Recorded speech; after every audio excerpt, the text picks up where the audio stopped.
अपनी प्लेट में 2 तरह की आइसक्रीम का मजा लेती सुनीता ने अपने देवर विनोद से कहा, क्या देवर जी, तीसरी बेटी होने पे कौन पार्टी देता है? अब तो दहेज के पैसे जुटाना शुरू कर दो। अपनी भाभी की ओर देख हंसते हुए विनोद ने कहा, अरे भाभी, आप क्यों चिंता करती है?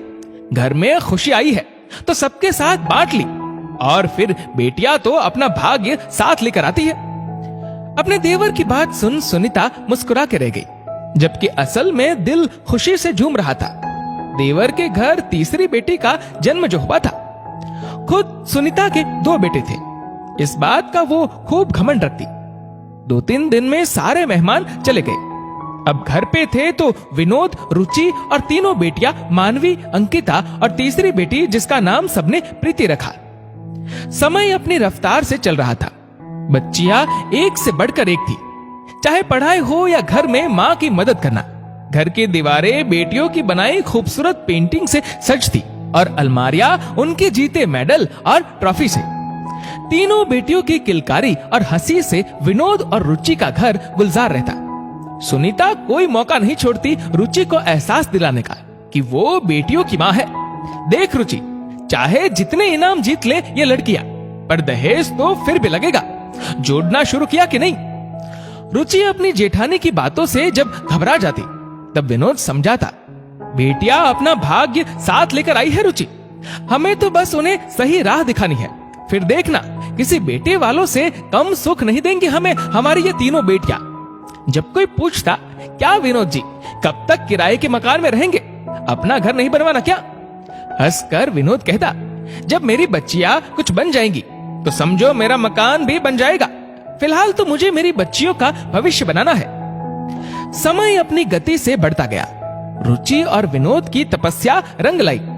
मानवी की बैंक में नौकरी लग गई, अंकिता सीए कर जॉब में आ गई और प्रीति इंजीनियरिंग कर दिल्ली में जॉब करने लगी। बड़ी मम्मी, कल माँ पापा की एनिवर्सरी की एक छोटी सी पार्टी रखी है, आप सब समय से आ जाना।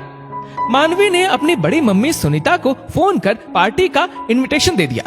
सारी तैयारियां तीनों बहनों ने बहुत मन से की थी। शहर के सबसे अच्छे होटल में पार्टी हॉल बुक था। खाने की मेनू में सारी चीजें चुन चुनकर तीनों ने रखी थी, और माँ पापा का गिफ्ट, वो तो एक सरप्राइज था सबके लिए। पार्टी वाले दिन सुबह सुबह प्रीति भी दिल्ली से आ गई। प्रीति के आते ही घर में एक रौनक सी आ गई। ये क्या माँ, बालों में कैसी सफेदी सी आ रही है, ऐसे जाओगे क्या पार्टी में? प्रीति ने कहा तो रुचि ने हंसते हुए कहा, मुझे कौन देखने वाला है वहां, अब तो तुम बच्चों के दिन है। नहीं माँ, अभी चलो पार्लर। और प्रीति अपनी माँ को ले पार्लर चली गई। हल्के मेकअप और सुंदर सी साड़ी में अपनी माँ को सवार दिया प्रीति ने। विनोद के लिए एक शानदार सूट तैयार था। सूट को देख आंखें झलक उठी विनोद की। शाम होते ही सब तैयार हो हॉल की ओर निकल पड़े। मेहमानों से हॉल भर गया। सबकी बधाइयां स्वीकार कर रुचि और विनोद ने एक दूसरे को माला पहनाई और केक काट एक दूसरे को खिलाया। सब विनोद और रुचि के भाग्य को सराह रहे थे।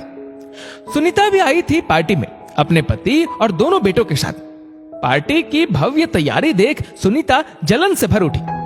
आज एहसास हो रहा था कि बेटियां होकर भी जो सुख ये लड़कियां अपने माता पिता को दे रही थी, वो उसके लाडलों ने ना कभी दिया था और ना ही कभी देते। तभी प्रीति ने माइक ले अनाउंस किया, नमस्कार सभी को, आप सब हमारे बुलाने पे आए, आप सभी का बहुत बहुत शुक्रिया।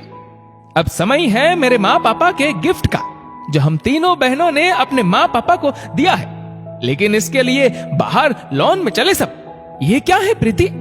जब विनोद ने धीरे से प्रीति से पूछा तो हंसते हुए मानवी ने कहा, आप बस चले पापा और खुद देख ले। तीनों बहनें आंखों ही आंखों में इशारे कर हंस रही थी। सारे मेहमान उत्सुकता से बाहर आए। लॉन में एक चमचमाती नई कार खड़ी थी। सारे मेहमान तालियां बजाने लगे। वाह भाई वाह, बेटियां हो तो ऐसी। पापा, अब आपके स्कूटर का मजा तो ये नहीं दे सकती, पर अब हम सब एक साथ स्कूटर पे बैठ भी तो नहीं सकते, इसलिए आज से इसकी सवारी होगी। सारे मेहमान अंकिता की बात सुन हंस पड़े। रुचि और विनोद की आंखों में खुशी के आंसू थे और सर गर्व से ऊंचा। सबने खूब बधाई दी। और पार्टी का लुत्फ उठाया। सुनीता भी गई बधाई देने। बधाई हो देवर जी, बेटियों ने नई गाड़ी दी, और क्या चाहिए? सच कहा भाभी, और क्या चाहिए मुझे जब ऐसे बच्चे हो तो। मैंने कहा था ना, बेटियां खुद अपना भाग्य बनाती है। यहां तो इन तीनों ने मेरा भाग्य भी बदल दिया। देखिए तो कैसे मुझे स्कूटर से उठा कार में बिठा दिया। अपने देवर की बात सुन सुनीता ने अपने नालायक जवान बेटों को देखा जो आइसक्रीम के मजे लेने में व्यस्त थे। आज बेटों की मां होने का दम्भ टूट गया था सुनीता का। बेटियां बेटों से कम नहीं होती, बस थोड़ा प्यार और परिवार का साथ हो तो बेटियां वो कर जाती है जो कई बेटे वालों के भाग्य में भी नहीं होता। दोस्तों, इस वीडियो को लेकर आपकी क्या राय है नीचे कमेंट करके जरूर बताएगा। और अगर आपको वीडियो अच्छा लगा हो तो इस वीडियो को लाइक करेगा, शेयर करेगा ज्यादा से ज्यादा लोगों तक। और ऐसे ही और भी इंस्पिरेशनल वीडियोस के लिए सब्सक्राइब करें हमारे यूट्यूब चैनल को और फेसबुक पर फॉलो करें हमारे पेज को। धन्यवाद।